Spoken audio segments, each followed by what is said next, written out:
नमस्ते दोस्तों, मुद्दा जरूरी में आप सभी का स्वागत है। दोस्तों, वेद इस मानवता के लिए ईश्वर का दिया हुआ एक ऐसा ज्ञान है जिसकी तुलना कहीं किसी से नहीं की जा सकती। हालांकि आज वर्तमान विज्ञान मानता है बहुत सारी चीज़ें वेद के अंदर पहले से मौजूद थी, लेकिन फिर भी बहुत सारे लोग आज भी या तो अज्ञानतावश या उनको बहका दिया गया है कि वेद कहीं मैटर नहीं करता, विज्ञान सबसे सर्वोपरि है।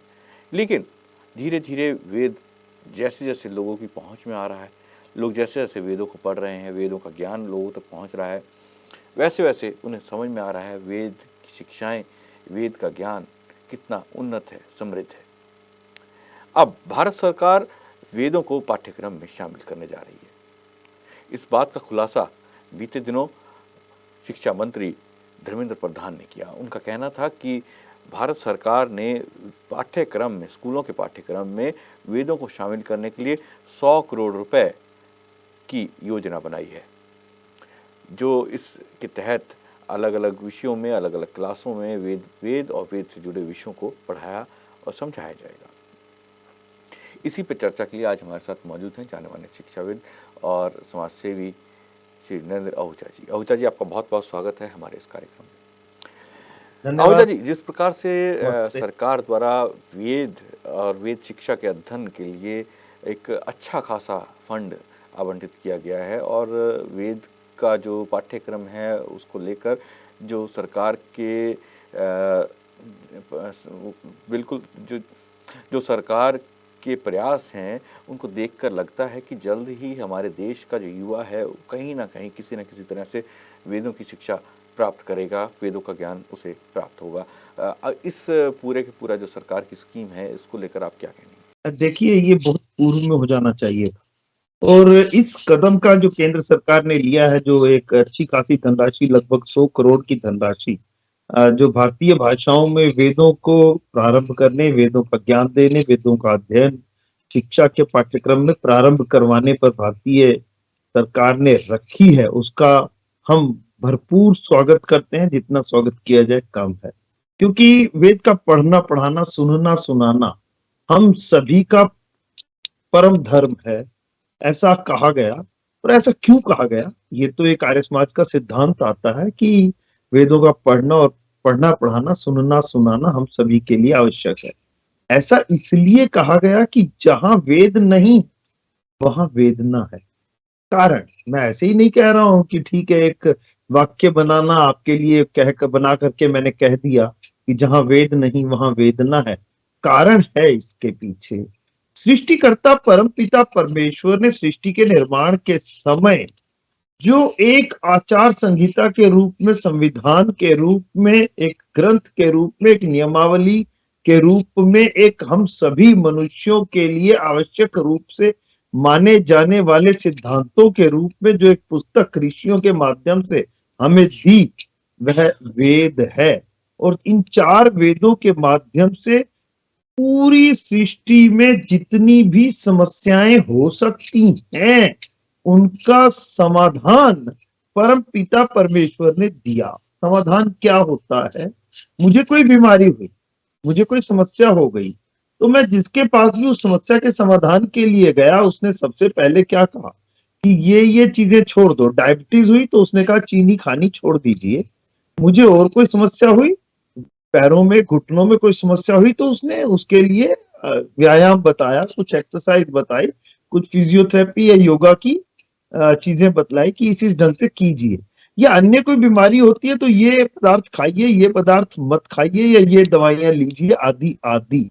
ठीक इसी प्रकार वैदिक ज्ञान मुझे जो भी आदि भौतिक या आदि दैविक संताप होते हैं, ताप होते हैं, दुख, कष्ट, क्लेश मेरे जीवन में आते हैं, तो उनका निवारण या निराकरण यदि किसी एक स्थान पर है तो वह केवल और केवल वेद हैं।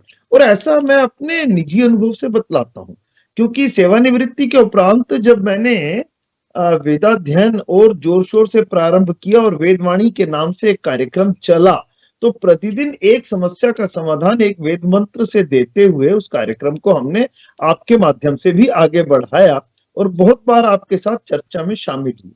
जितनी भी सामयिक समस्याओं पर आप चर्चा करते हैं, उनको वैदिक सिद्धांतों के अंतर्गत ही उन समस्याओं का समाधान हम लोग आपसी चर्चा में दे करके हम प्रयास करते रहे हैं, चाहे वो वैश्विक स्तर की समस्याएं थी, चाहे वो मेरे देश के अंदर की समस्याएं या प्रादेशिक समस्याएं। तो कुल मिलाकर के जो निकलता है वह ये है कि मनुष्य के रूप में उत्पन्न होने के उपरांत भी यदि वेद मुझे आदेश देता है मनुर्भव, मनुष्य बन, अरे मैं तो मनुष्य के रूप में पैदा हुआ, लेकिन अभी मेरे मनुष्य बनने में कोई कमी है, क्योंकि मैंने उन गुणों को धारण नहीं किया जो एक मनुष्य के लिए आवश्यक रूप से धारण किए जाने। उसमें सर्वप्रथम और आवश्यक गुण है मननशील होना, और मेरा मननशील होना निर्भर करता है कि मैं वेदों का ज्ञान कितना प्राप्त कर पाया हूं, और प्राप्त करने के उपरांत ना केवल मैंने वेदों का ज्ञान प्राप्त किया, अपितु उस प्राप्त ज्ञान के अनुसार अपने जीवन का यापन कर पा रहा हूं।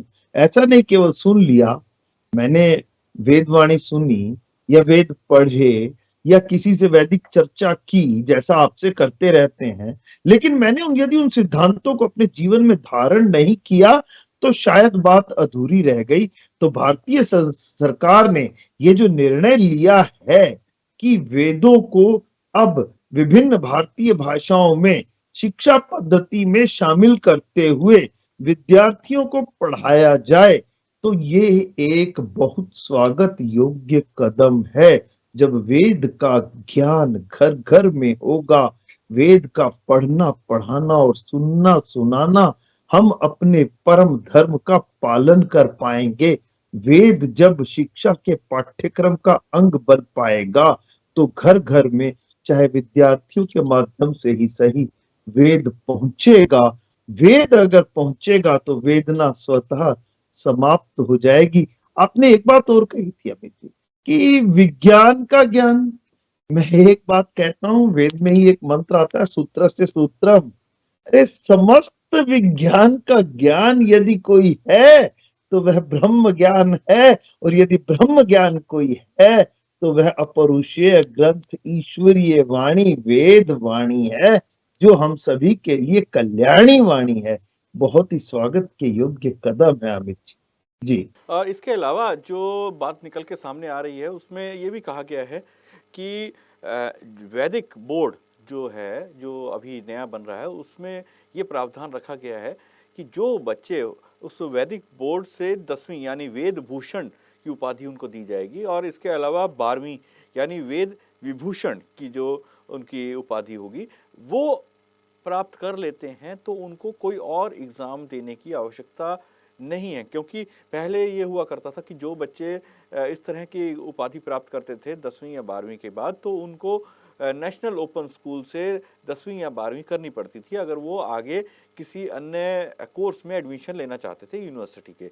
लेकिन अब जो अलग अलग विभिन्न यूनिवर्सिटीज़ हैं उनका association, all India Indian university association जो है, उसकी एक बैठक में ये निर्णय लिया गया कि अब जो बच्चे इस वैदिक बोर्ड से ये दोनों स्तर प्राप्त करके आते हैं, 10वीं या 12वीं यानी वेद भूषण और वेद विभूषण, तो उनको इस तरह के कोर्सेज जो कि अलग तरह के जैसे साइंस साइड के कोर्सेज हैं, जैसे कि एमबीबीएस या चिकित्सा के कोर्सेज या इंजीनियरिंग के और जो उच्च शिक्षा के कोर्सेज हैं, उनके लिए एलिजिबल माना जाएगा। उनको NIOS से एग्ज़ाम देने की या इसके जैसा कोई भी किसी अन्य बोर्ड से एग्ज़ाम देने की आवश्यकता नहीं है। तो इस चीज़ को आप किस तरह से देखते हैं कि जो बच्चे इस वैदिक बोर्ड से पढ़ के आ रहे हैं वो सीधा यूनिवर्सिटी में एडमिशन ले सकते हैं, विभिन्न कोर्सों में एडमिशन ले सकते हैं, एलिजिबिलिटी उनकी हो जाएगी। तो इस चीज़ को आप कैसे देखते हैं कि क्या इससे एजुकेशन का जो इस तरफ शिक्षा प्राप्त करने वाले बच्चे हैं उनका रुझान बढ़ेगा? निश्चित रूप से अमित जी, इससे दो लाभ होने वाले हैं। पहला तो ये है कि मुझे लगता है कि ऐसा करने के उपरांत सरकार अपने स्तर पर जैसे गुरुकुल खोलने जा रही हो, क्योंकि गुरुकुल क्या है? गुरुकुल वही तो है जहाँ वेद की शिक्षा दी जाती है, जहाँ संस्कृत पढ़ाया जाता है, अष्टाध्यायी पढ़ाई जाती है, व्याकरण पढ़ाया जाता है, आदि आदि। और यही यदि 10वीं और 12वीं के बच्चों को पढ़ाया जाएगा और उससे फिर ओपन स्कूल से अलग से 10वीं की परीक्षा देने की आवश्यकता नहीं रहेगी, बल्कि उसी को मान्यता दी जाएगी। तो मैं एक बात और बड़े दावे के साथ कह सकता हूँ, तो ये तो एक तरह से केंद्र सरकार ने आर्ष शिक्षा पद्धति, जो कि क्रांतिदर्शी देव दयानंद द्वारा स्थापित की गई थी, एक प्रकार से परोक्ष रूप में उसको मान्यता दे दी है। ऐसा यदि हो जाता है और हो गया है, जैसा आप बता रहे हैं, जैसा समाचार में भी लिखा हुआ है, और हमें जल्द ही यदि अगले सत्र से दिखाई देने लगता है, तो ये तो एक बहुत बड़ा कदम होगा। मैं एक बात और कहूँ, शिक्षा और विद्या, जब शिक्षा का प्रयोग मैं प्राप्त शिक्षा को दूसरों के उपकार के लिए प्रयोग करने लगता हूँ, और मैं प्राप्त शिक्षा को संस्कारों के साथ जोड़ देता हूँ। देखिए, इंजीनियर तो कोई आतंकवादी भी बहुत अच्छा था। ओसामा बिन लादेन ने कितना बड़ा दिमाग लगाया कि दो जहाजों को अमेरिका के दो टावर के साथ उसका अपहरण करते हुए सुसाइड बम बना करके अपने आतंकवादियों को करवा दिया। तो उससे बड़ा इंजीनियर कौन था? शायद वह एक बहुत बड़ा इंजीनियर था, लेकिन क्या उसने समाज के, देश के, राष्ट्र के, विश्व के हित के लिए ये काम किया? लेकिन वही हमारे राष्ट्र के अब्दुल कलाम, जो राष्ट्रपति भी हुए और जो परमाणु मैन भी, मिसाइल मैन भी रहे, तो उन्होंने जो बनाया वो तो हमारे राष्ट्र के हित में, और उसका प्रयोग हम कर ही रहे हैं अपने राष्ट्र को बिल्कुल ऊर्जा से सराबोर कर देने के लिए। तो शिक्षा को प्राप्त करना, लेकिन शिक्षा का प्रयोग अच्छे परोपकार के यज्ञीय कार्यों के लिए, सबकी उन्नति में ही अपनी उन्नति समझने वाले कार्यों के लिए, दूसरों का उपकार करते हुए आगे बढ़ने वाले कार्यों के लिए यदि किया जाए, तो निश्चित रूप से ऐसा तभी संभव है यदि हम शिक्षा के साथ संस्कार देते हैं, और वेद का अध्ययन करवा करके यदि हम संस्कार दे रहे हैं, तो ये समझ लीजिए कि हम इतने गहरे बीज बो रहे हैं उसके अंदर कि उसकी आने वाली पीढ़ियों के अंदर वह संस्कार रहने वाले हैं, और आगे आने वाली मेरी पीढ़ियां राष्ट्र के हित में अपने प्राण न्योछावर करने वाली रहेंगी। ऐसा मैं इसलिए कह रहा हूं कि स्वाधीनता से पूर्व एक बात मैं अक्सर कहा करता हूं कि जहां स्वाधीनता संग्राम के सेनानियों ने शस्त्र को हाथ में लेकर लेकर के वह स्वाधीनता संग्राम लड़ा, तो मेरे अग्रणी अग्रज क्रांतदर्शी देव दयानंद के शास्त्र का अध्ययन और उन्हें शास्त्र देना, शास्त्र का ज्ञान सत्यार्थ प्रकाश के माध्यम से देना, और बहुत से क्रांतिकारियों ने ऐसा कहा कि हमने, सत्यार्थ प्रकाश ने हमारी जीवन की चर्या बदल दी, और हम राष्ट्र के स्वाधीनता संग्राम में के इस महायज्ञ में अपने प्राणों की आहुति दे गए। तो वेदाध्ययन करने के उपरांत जो संस्कार मेरे राष्ट्र के नागरिकों को मिलेंगे, उन बच्चों को मिलेंगे, आगे शिक्षा प्राप्त करने की अनुमति मिलेगी, यूनिवर्सिटी में सीधे दाखिले मिलेंगे, तो ऐसे संस्कारित बच्चे मेरे राष्ट्र की प्रगति में कितने बड़े सहायक सिद्ध होंगे, और मेरा राष्ट्र एक दिन निश्चित रूप से, जैसा क्रांतिदर्शी देव दयानंद का एक स्वप्न था, जैसा आज के हमारे प्रधानमंत्री प्रधान सेवक नरेंद्र भाई मोदी जी का एक स्वप्न है, तो मेरा राष्ट्र निश्चित रूप से विश्व गुरु बन जाएगा। और ये विश्व गुरु अपने राष्ट्र को बनाने के लिए ये बहुत महत्वपूर्ण कदम है कि वह 10वीं और 12वीं तक बच्चों को वेद अध्ययन करवाया जाए, और वेद अध्ययन करने वाले छात्रों के लिए बराबर का मौका देते हुए, जैसा आर्ष पद्धति में कहा जाता है कि उसको 10वीं और 12वीं के बराबर मान करके उन्हें यूनिवर्सिटीज में आगे अन्य कोर्सेज में भी दाखिले की अनुमति दी जाए। केंद्र सरकार का ये कदम बहुत ही स्वागत के योग्य है। वाह वाह, इसके अतिरिक्त मेरे मन से और कुछ निकल नहीं रहा है।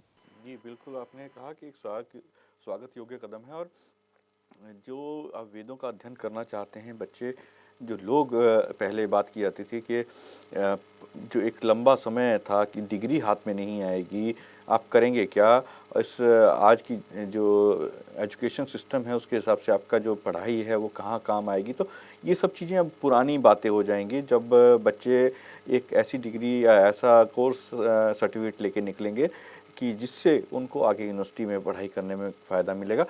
दोस्तों, आज हमने इस पे चर्चा की कि आने वाले समय में किस तरह से सरकार जो है वेदों के प्रचार प्रसार के लिए कार्य कर रही है। आहूजा जी, आप इस कार्यक्रम में हमारे साथ जुड़े, आपका बहुत बहुत धन्यवाद। दोस्तों, कल फिर मुलाकात होगी एक नए विषय और एक नए मुद्दे के साथ। आज मुझे आज्ञा दीजिए। नमस्ते।